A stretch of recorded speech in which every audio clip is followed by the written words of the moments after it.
Hello friends, तो कैसे हैं आप। आपका हार्दिक स्वागत है हमारे यूट्यूब चैनल देवभूमि एग्जाम पॉइंट में। तो देखिए दोस्तों, आपको यहाँ पर जो चित्र में दिखाई दे रहे हैं, मंगलेश डबराल जी के बारे में आज हम बात करने वाले हैं।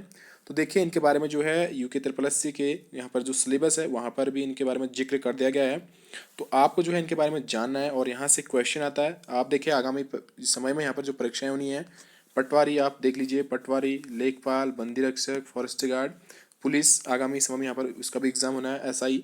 तो देखिए, वहाँ पर जो है इनके बारे में आपसे पूछा जाएगा। तो आपको जो है ध्यान से वीडियो को देखना है और इनके बारे में हम जानते हैं। आज पहला पॉइंट हमारा आता है, देखिए, जन्म भी पूछा जाता है। एक बार महादेवी वर्मा का जन्म पूछा गया था। तो यहाँ पर हम जो है इनके जन्म के बारे में डिस्कस करते हैं। तो इनका जन्म दोस्तों, इनका जो जन्म हुआ था 16 मई 1948 को हुआ था। कब हुआ था? 16 मई 1948 को इनका जो है जन्म हुआ था। अब कहाँ हुआ था, स्थान भी पूछा जा सकता है। काफल पानी गाँव टिहरी। कहाँ पर है ये? टिहरी में है काफल पानी गाँव। काफल पानी गाँव टिहरी में इनका जन्म हुआ था 16 मई 1948 को। जो काफल पानी गाँव पड़ता है ये टिहरी में पड़ता है दोस्तों, और टिहरी में इनका जन्म हुआ था। और देखिए, इनकी जो विधाएं थी दोस्तों, कविता, गद्य, संपादन और पत्रकारिता के क्षेत्र में इन्होंने कार्य किया। तो ये जो है इनकी विधाएं थी, कविता थी और इनका गद्य था, संपादक का कार्य और पत्रकारिता। तो इनके बारे में हम जानते हैं, थोड़ा सा आगे बढ़ते हैं। तो देखिए, यहाँ पर मैं आपको बता चुका हूँ इनका जन्म। देखिए, यहाँ पर आता है मंगलेश डबराल। देखिए दोस्तों, यहाँ पर हमने इनका जन्म पढ़ना है। तो इनका जन्म जब हुआ था 16 मई 1948 में, आप पहले ही बता चुका हूँ। स्थान जो है, जन्म स्थान काफल पानी गाँव टिहरी में हुआ था और गढ़वाल उत्तराखंड में पड़ता है जो। तो दोस्तों, यहाँ पर निधन इनका आप देखिए 9 दिसंबर 2020 को हुआ। तो ये हाल ही में इनकी डेथ हुई है 9 दिसंबर 2020 में। और देखिए, इनकी जो प्रमुख रचनाएं थी, देखिए इनकी प्रमुख जो रचनाएं थी काव्य संग्रह में, देखो आप, पहाड़ पर लालटेन, घर का रास्ता, हम जो देखते हैं, आवाज भी एक जगह है, नए युग में नए शत्रु। तो इनके काव्य संग्रह दोस्तों, पहाड़ पर लालटेन, घर का रास्ता, हम जो देखते हैं, आवाज भी एक जगह है, नए युग में नए शत्रु। तो यहाँ पर इम्पोर्टेंट है दोस्तों।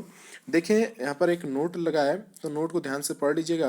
यहाँ पर लिखा है, संगतकार काव्य इनकी एक प्रमुख काव्य है। तो ये पॉइंट आपको याद रखने हैं। अब गद्य संग्रह में देखें तो लेखक की रोटी, कवि का अकेलापन, तो क्या है, ये गद्य संग्रह में है। और यात्रा वृत्त में देखें, एक बार अयोवा आयोवा, ये जो है इनका यात्रा वृत्त। और पटकथा लेखन में इन्होंने कार्य किया, देखिए, नागार्जुन, निर्मला वर्मा, महाश्वेता देवी, गुरुदयाल, सब ये इनके ही हैं। नेक्स्ट यहाँ पर थोड़ा सा बढ़ते हैं दोस्तों, पुरस्कार की बात कर लेते हैं। इन्हें पुरस्कार क्या क्या मिला। पुरस्कार देख लीजिए आप इनको। 2000 में हम जो देखते हैं काव्य संग्रह के लिए दोस्तों, साहित्य अकादमी पुरस्कार से इन्हें सम्मानित किया गया। और 1989 में श्रीकांत वर्मा पुरस्कार से इन्हें सम्मानित किया गया। और नेक्स्ट यहाँ पर जो इनको सम्मान मिला 1982 में दोस्तों, ओम प्रकाश स्मृति सम्मान इन्हें 1982 में मिला। तो दोस्तों, ये हमारे मंगलेश डबराल जी के बारे में आपने जाना। देखिए, इंपोर्टेंट है परीक्षा के दृष्टिकोण से।